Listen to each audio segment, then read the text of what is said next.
Hello guys, what's up? This is Kong and today I'm back again for another movie review for you guys. Today I'm going to be talking about the movie Blade Runner 2049 for you guys.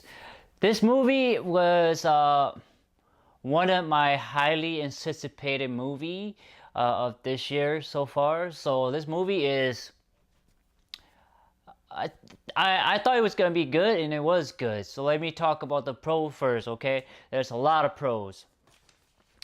The world seems so fleshed out and they seem real. They seem like it is a really dystopian city. It really is. It's dark, it's grimy, it's on building scales and on the street level it's also grimy, but it's also filled with life, so to speak. And the color is really grayed out, but all the holographic is really colorful, so it's kind of contrasting each other. The music score is beautiful, powerful, captivating. It brings you. It's almost like it draws you into the movie. I guess what I'm saying, and my next point would be it transport me into the movie. I feel like I'm in it. I feel like I could walk on the street of this dystopian. I could, smell. I can feel it. It's just bring me into this world. I feel like I could, walk in there, spend a day in there, and not a lot of movies are capable of pulling that off, where they transport you psychologically into the movie. So really good job. The special effect, such as the rain on Joy, it kind of flickers, and the holographic, the explosion, when our love fired hellfire missiles. I wouldn't say hellfire missile, but the explosions seem real. When Kay is flying toward I get this Las Vegas, this old city, and you can the fire, the projectile, you can see it flying. The sound effect is also really good too, and it feel real, it feel like actual sound. What else? Ryan Gosling. Overall, the cast did a superb job. Ryan Gosling carried the whole movie through and through. I mean, I didn't think he was gonna do it, but he was able to do it, and he did a great job of conveying anger, conveying longing for love, confused, feel awkward. One of his superior was saying, "Hey, what if I drink this whole bottle?" He I guess in a way not exemplify, but exhibit human behavior, human reaction, human condition. Having following this trail, believing that this memory is real, that sort of thing. Following. What else? I also like that I'm following this journey as Kay is following the journey. Like, I feel like I am part of the adventure, part of the journey, and discovering this mystery, and I'm also trying to put the pieces together myself as well as Kay is. So I like that, it go hand to hand, characters going to find out and we are coming along trying to find out what's going on. And that is really really hard to execute, especially in scripting, because a lot of the time in movie we're outsider, we're like God, like we look through the lens of characters and we're not actually in the movie walking and falling around these characters. But this, like, we are in the movie, we are there in the movie, we're following the characters. That's really good. The three thing that made this movie so good. Like I said, we as the audience putting the pieces together. Is he the actual child, a replicant child himself. What else? The story is really simple. Him going to kill these older or capture these older replicant, and he find this evidence, or this, I guess, so-called disease, and there's a child, and he go find out with the child, and end the child. And he understand that if replicant are able to have kids, humanity, there would be a war again, more more blackout. So that sort of thing. You see, the twist is that the main twist is that Kay is not the actual replicant child.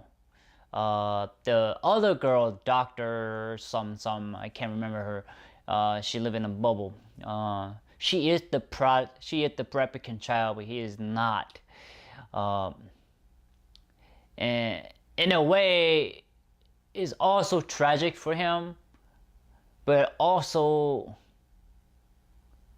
he want to be the child, so that's kind of like exposition, like showing that you're a human. You want to be, you want to have a family, you want to have a father, you want to have a mother, you want to be part of a family. So it's like he want to be loved, you want to be part of a family. That's a good thing. Let's see here. Anna Dimas, she's great at joy. Really, she's actually really attractive. She played the perfect girlfriend. Love, she's kind of like this maniacal, crazy, powerful woman, kicking ass woman, and she's like unstoppable. She reminds me a lot of Terminator. She's like really, really like kind of like stern-faced, but really strategic, really forward-going, really honest, really ruthless. She did a really wonderful job, and I want to say, Dave Bautista, you did a wonderful job. Even though your role was really small, you did a wonderful job. You convey the replicant really well. Your emotion was real, your action was real. So kudos to Dave Bautista, and also Harrison Ford. Even though Harrison Ford was in it probably maybe 10, 15, maybe less, but his impact was really well felt. His part was emotional. Like when he thought about Rachel, I'm getting out of order here, but him thinking about Rachel, and Rachel in the original movies, Blade Runner 1, I gotta tell you guys, she is beautiful. She's almost iconic. She's just that beautiful, iconic. She got that look that it's just mesmerizing, and that look that you remember. It's kind of like Elvis Presley. Elvis Presley got that look that if you show that look of Elvis Presley to anybody, they would know this is Elvis Presley. And this is the same thing with Rachel. When there's a footage of her walking, and you see her face. It's so iconic, so beautiful. She's so beautiful back then. Her look is just captivating. I can't say enough of that. She captured it. And what else? It's just really nostalgic. And Harrison Ford's reaction to that, and when she comes out of the shadow, and he was just sad. He was just, you can tell that he missed her dearly and deeply. He cared about her, and the love of his life is no longer here on earth with him, but seeing a resemblance or a copy of her, really, you could tell it break him inside, because he physically know that she's dead, she's long gone, she's no longer with him. And the sad thing is that he tells him, Wallace and Love, that Rachel had green eye, and they just pop her in. It was just like, it's just heartbreaking because Rachel is so beautiful in the Blade Runner, and in this movie too is so beautiful. Let's see here. Now I'm gonna go back.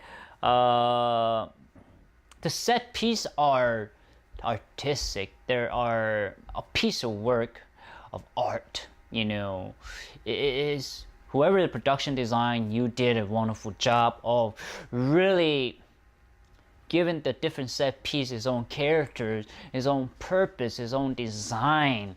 So that's it made the scene have it make the movie have its variety. There's different and it's not the same, you know. Get the world a real feel to it. And the cinematography in this movie are superb. The way it's light, the way the light is coming through the bar light, and the way the light shine through the water, and how they use light to reveal Harrison Ford in this review, and how the light moves and everything is well done. The cinematographer, whoever you are, you did a wonderful job, and you deserve probably this, and I think you deserve to win an Oscar for best cinematography. So as set design, set production design, it's just so beautiful. So it's just captivating. It's just well used. The lighting have its own character. There's a way of revealing thing, a way of showing thing, to emphasize importance and not importance. It's really well done. We gotta talk about the sex scene between Kay, Joy, and the prostitute. The reason I say about this is the sex scene is tragic, and it's sad and tragic because, you know, Kay wants Joy, but Joy is an artificial intelligence, so she doesn't have a real body. And there's a prostitute replicant. She's just there so he can have sex with her and Joy. It's not a three. You could sort of consider it a three-way or threesome, but it's not that. You gotta look past that. It's that, you know, Kate is looking for someone to love, or someone to love him back, a physical person, you know. And it's ironic because they're all artificial intelligent. Kay is, Joy is, the prostitute is. So it's like they're all tragic. It reminds me of Shakespeare. So this tragic, the sex scene is a tragic. It's not happiness or joy. It's really tragedy. And I like that they explore a little bit of Kay's of emotion. You know, of wanting to be a child, wanting to find his father, his mother, wanting to, you know, be human, to have someone to love. So he exhibit being a human. I love the fight scene in LA between Kay and Decker. You know how Harrison Ford just keep throwing punch, and the set piece, I guess you can saw the holographic piece are going off and on, and you can tell that the song is actually going on. It's kind of weird, but it's bizarre, but it's also really symbolic because, you know, like there's something that we can't really say, but there's something that we can say through action, silent action. So it's sort of have a symbolic meaning. And then there was a moment's funny scene where Harrison Ford, this is my favorite song. It sort of didn't land, but it did. For me, it landed because it was like, you know, to me, it hit me because when there's a favorite song, I usually stop whatever I'm doing, I'm listening to it. So yes. What did I also like? I like that Kay realized that Joy was just a program, a learning program, that Joy was just there to satisfy his need of happiness, of someone being there for him, and it was just a tragic, you know, sad and tragic. As much as I hate to say it, but it is tragic. The conversation between Kay and Decker, you know, like how about he have to, they all have to split, and sometimes you have to, in order to love someone, you have to be a stranger. That was really powerful, and it really hit me. His performance and the way he presented it was really real. Uh, and lastly, most important thing is that Kay did the right thing as a replicant. I would say as a replicant human. He did the right thing. He, made sure Harrison Ford survived. He made sure he brought Harrison Ford to see his daughter. He sort of protect Harrison Ford. And the tragic thing is that he died at the end. There's no reward.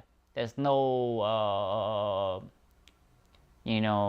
I guess reward. But knowing that he did the right thing is to save Harrison Decker and in the relationship between him and his Decker and his daughter. So it's tragic, especially the last third is a tragic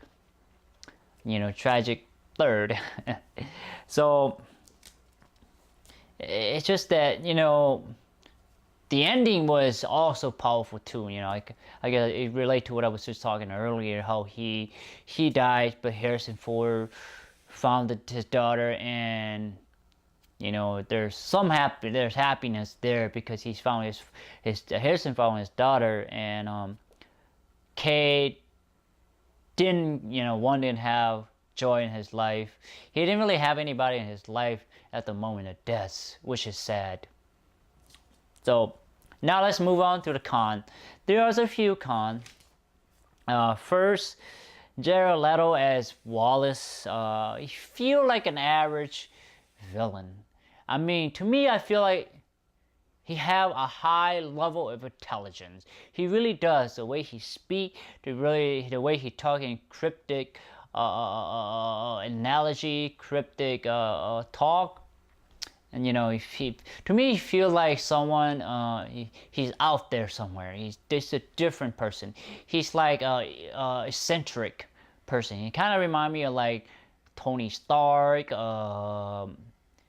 These people who are Howard Hughes. People who are really, you can't relate to them at all because their intelligence is so high up, or their ideology are so different.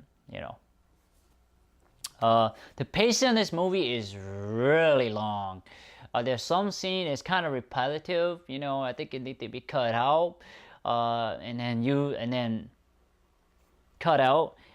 There's a lack of character development.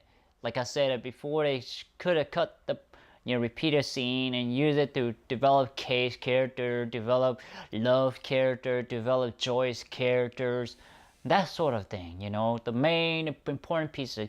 You maybe heck even develop Decker's characters, emotions and reaction, that sort of thing. So I think there's some pieces that need to be cut out. You see here, the CGI of Rachel look kind of fake. Doesn't look real, but Harrison Ford's reaction to it was really, really, really spot on. He did a wonderful job. His reaction to seeing her once again was just like he's seen it's like he's seen the love of his life again. That's how powerful it was. I don't understand Wallace's reason of trying to capture this child. When you want to control this replicant, but why do you want to understand how replicant child are made? You think that he will want to destroy so he can control these replicants and send them out into the universe with absolute control. I sort of don't understand that part. It's not a con. It's a con, but I just don't get it. It's not well explained. We see here, Kay is not the real replicant child. The reason I say that is like, we are led on that he think he is a child, but he's not, because it just has a memory of this doctor who create, memories for replicants. So it's like, I wish he was a replicant after all the work that he did,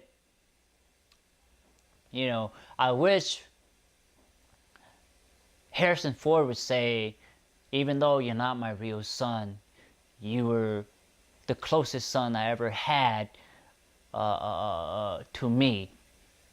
To me that would have felt more rewarding for Kay, rewarding for us, the audience, even though with a plot twist, maybe they need to retwist and give it the audience that, hey, Kay, even though he was not the actual child, he was the child that Harrison Ford wished he had. That would have been rewarding. I wish they'd add that into the script. That would have been rewarding in itself. That way Kay didn't sort of die of tragedy. Didn't die of in vain, So there's a lack of diversity. There is some diversity, but not a lot. There's African American at this ship, not shipyard, but trash yard, and then there's this one scene with there's another African American. He's talking, he's analyzing the horse and whatnot. And I think he's in another movie. I think he was in Captain something. I can't remember. And that's only 3 scenes, including the ladies. The ladies, and that's just 3. And it's just not diverse. And you think that in the future, you think the world will be more diverse of different colors and people of different race and genders. They don't really have that.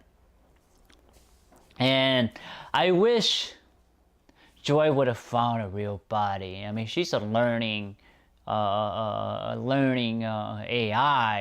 I wish she was able to, break out of her program and actually find a real replicant body and implant her memory into it for Kay. Maybe at the ending, how he falls his bat and he think he's dreaming, but then he wakes up and he finds what he think was the fake joy, but it's actually turned out the real joy. That would have been a real rewarding ending for both Decker and for Kay, that they found someone who loved them back. That would be so rewarding, so blissful to me, in my opinion. So on the rating I would give this movie, I would give it an 8 out of 10. It's really good. The score, the music is powerful, captivating. The sound effect, the story, the small action, and it's just beautiful. It transfers you into the world of Blade Runner. So I highly recommend you go watch it. You won't regret it. It's one of those movies you will enjoy. It is long. It is a little bit long, but you won't forget that you are still in the movie. And I might even go watch it again because I feel like this is one of the movies where you have to watch it multiple times to really understand what's going on. So on that note, guys, I want to say thank you so much for your time and effort to watching my movie review. I really appreciate it. Please like, thumbs up, share, subscribe, and browse to my YouTube channel. And I already said it, browse my channel. But anyway, thank you so much for your time and effort.